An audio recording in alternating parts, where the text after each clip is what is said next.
इस कार्यक्रम के प्रायोजक है राजेश मसाले। अब आएगा खाने में असली स्वाद राजेश मसाला के साथ। दोस्तों, उत्तर प्रदेश में सिर्फ बड़े बड़े राजनीतिक दल चुनाव नहीं लड़ते, बल्कि छोटे छोटे दल नतीजे तय करते हैं। अब समाजवादी पार्टी के लिए कांग्रेस के साथ गठबंधन निश्चित तौर पर महत्वपूर्ण तो है, लेकिन अखिलेश यादव की चुनौती इससे और भी ज्यादा बड़ी, क्योंकि बीजेपी के सामने मुकाबला करने के लिए सिर्फ यादव और मुस्लिम वोटों का मजबूत आधार काफी नहीं होगा। इस बार सपा को गैर यादव, ओबीसी, दलित, अति पिछड़े और अलग अलग क्षेत्रीय सामाजिक समूहों तक अपनी पहचान बढ़ानी होगी, अपनी पहुंच बढ़ानी होगी। ऐसे में समाजवादी पार्टी सिर्फ कांग्रेस के साथ गठबंधन के सारे चुनाव नहीं लड़ सकती दोस्तों, उसे छोटे छोटे दलों की, क्षेत्रीय संगठनों की जरूरत पड़ेगी।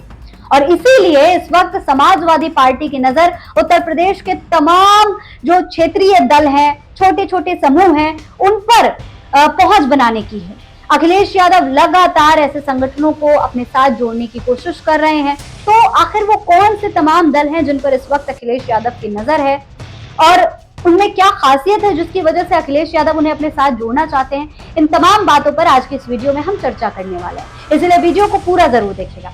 देखिए, सलाम नमस्ते दोस्तों, मेरा नाम फरीन अंसारी है और आप ये खबर क्रिएटिव विजन न्यूज पर देख रहे हैं। सबसे पहले बात करते हैं दोस्तों आजाद समाज पार्टी की। चंद्रशेखर आजाद की पार्टी का सबसे बड़ा राजनीतिक महत्व दलित वोट और खासकर जाटव और युवा दलित वोटर्स के बीच में काफी ज्यादा है। चंद्रशेखर आजाद बीते दिनों जो युवाओं का आंदोलन हुआ, इसमें काफी एक्टिव भी रहे थे। इसकी वजह से उनकी जो सक्रियता है वो और ज्यादा बढ़ी है। उनका प्रभाव भी जनता के बीच में, खासतौर पर युवाओं के बीच में काफी बढ़ा है। पश्चिमी यूपी में इसका असर ज्यादा महत्वपूर्ण माना जाता है। देखिए, नगीना, बिजनौर, सहारनपुर, मुजफ्फरनगर, मेरठ और आसपास के जो पश्चिमी यूपी के इलाके हैं, यहाँ पर दलित राजनीति चुनावी समीकरण पूरी तरीके से बदल सकते हैं। अगर सपा और आजाद समाज पार्टी के बीच में तालमेल बनता है तो अखिलेश को पश्चिमी यूपी में दलित वोटों तक पहुंच बढ़ाने का फायदा मिल सकता है।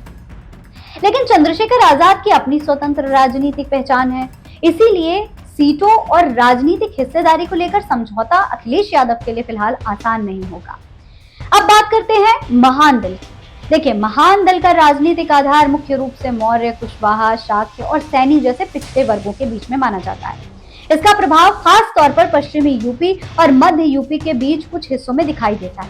सपा के लिए इसकी अहमियत इसलिए खास है दोस्तों, क्योंकि बीजेपी की राजनीति में गैर यादव और ओबीसी बेहद महत्वपूर्ण है। अखिलेश अगर यादव वोट के साथ मौर्य, कुशवाहा जैसे समूहों को जोड़ने में सफल होते हैं तो कई सीटों पर मुकाबला काफी बदल सकता है। इसके बाद आता है जनवादी पार्टी सोशलिस्ट। देखिए, इसका राजनीतिक फोकस मुख्य रूप से अति पिछड़े और पिछड़े वर्गों पर रहता है।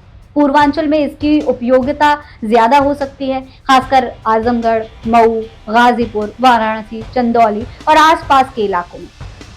यानी जहां बड़ी पार्टियां पूरे ओबीसी वोट की बात करती हैं, वहां ऐसे छोटे छोटे जो दल हैं वो किसी खास जातीय समूह तक सीधे पहुंच बनाने में मदद कर सकते हैं। अब दोस्तों, एक और पार्टी आती है इस लिस्ट में।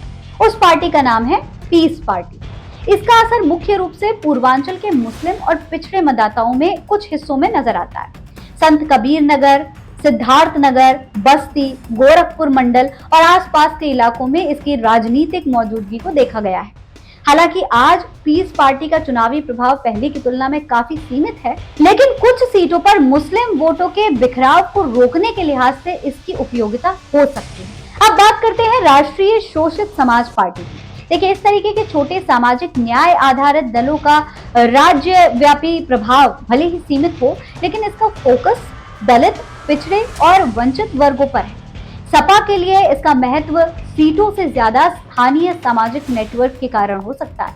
अब सबसे महत्वपूर्ण मुद्दा निषाद, बिंद, केवट और मल्लाह राजनीति का है। तो दोस्तों देखिए, यूपी की कई सीटों पर यह समुदाय चुनावी रूप से बेहद महत्वपूर्ण, खासकर पूर्वांचल, गोरखपुर, संत कबीर नगर, देवरिया, कुशीनगर, वाराणसी, मिर्जापुर, प्रयागराज और गाजीपुर जैसे इलाकों में निषाद और दूसरे नदी आधारित समुदायों की अच्छी संख्या है। बीजेपी के साथ निषाद पार्टी का गठबंधन रहा है।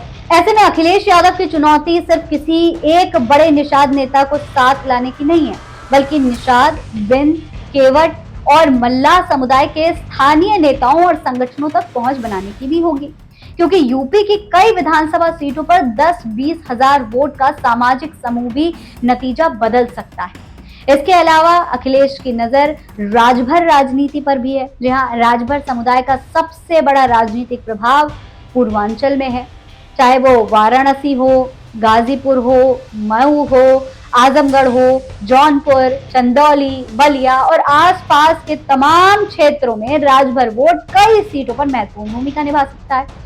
ओम प्रकाश राजभर की एसबीएसपी फिलहाल बीजेपी के साथ में है, ये तो आप जानते ही हैं। इसीलिए अखिलेश यादव के लिए चुनौती ये होगी कि बीजेपी के साथ खड़े राजभर नेतृत्व के बावजूद राजभर समाज के बीच अपनी राजनीतिक पकड़ कैसे बढ़ाई जाए। यही कारण है कि छोटे राजभर संगठनों या स्थानीय नेताओं की भूमिका 2027 में महत्वपूर्ण हो सकती है। अब बात आती है दोस्तों वामपंथी दलों जैसे सीपीआई और सीपीआई-एम की। दोस्तों इसका यूपी में चुनावी प्रभाव बहुत बड़ा नहीं है, लेकिन किसान, मजदूर, खेतीहार और वंचित वर्गों के बीच कुछ इलाकों में वैचारिक और संगठनात्मक मौजूदगी जरूर है। खासकर पूर्वांचल और कुछ ग्रामीण इलाकों में इसके स्थानीय नेटवर्क का इस्तेमाल विपक्षी गठबंधन के व्यापक सामाजिक संदेश के लिए किया जा सकता है, लेकिन इसका महत्व सीट जीतने से ज्यादा वोटों और कैडर के स्तर पर समर्थन में हो सकता है। तो अगर पूरे यूपी का नक्शा सामने रखकर देखा जाए दोस्तों, तो अखिलेश यादव की संभावित रणनीति कुछ इस तरीके की दिखाई देती है। जैसे पश्चिमी यूपी में दलित वोट, आजाद समाज पार्टी, जाटव और अन्य वंचित समूहों को जोड़ना है। मध्य यूपी में यादव, मुस्लिम, मौर्य, कुशवाहा जैसे गैर यादव ओबीसी समूह को जोड़ना है। पूर्वांचल की बात करें तो यहाँ पर राजभर, निषाद, बिंद, केवट, मल्ला और बाकी अति पिछड़े समुदाय को जोड़ना है। मुस्लिम बहुल इलाकों की अगर बात करें तो सपा का पारंपरिक आधार तो है ही, इसके अलावा छोटे मुस्लिम राजनीतिक संगठनों के जरिए वोटों का बिखराव रोकने की कोशिश करना, ये तमाम बातें अखिलेश यादव को इस वक्त ध्यान देनी पड़ेंगी उत्तर प्रदेश के चुनाव से पहले।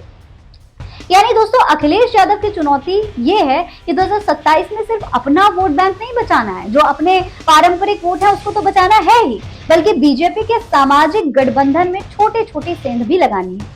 और इसके लिए बड़े दलों से ज्यादा कई बार छोटे छोटे दल, छोटे छोटे संगठन ज्यादा उपयोगी साबित होते हैं, क्योंकि विधानसभा चुनाव में 403 सीटें हैं और हर सीट का अपना जातीय समीकरण है। कहीं 15,000 निषाद वोट निर्णायक हो सकते हैं, कहीं 20,000 दलित वोट, तो कहीं मौर्य, कुशवाहा या राजभर वोट पूरा चुनाव पलट सकते हैं। इसलिए 2027 की लड़ाई में सवाल सिर्फ ये नहीं होगा दोस्तों कि अखिलेश यादव के साथ कांग्रेस है या नहीं, सवाल ये है कि क्या अखिलेश यादव मुस्लिम के साथ गैर यादव ओबीसी, अति पिछड़े और दलित वोटों का ऐसा गठजोड़ बना पाएंगे जो बीजेपी के सामाजिक समीकरण को चुनौती दे सकता है। आपको क्या लगता है? अपनी राय कमेंट बॉक्स में लिखकर जरूर बताएं। ऐसी और तमाम खबरें देखने के लिए चैनल को सब्सक्राइब करना ना भूलें। जय हिंद, जय भारत।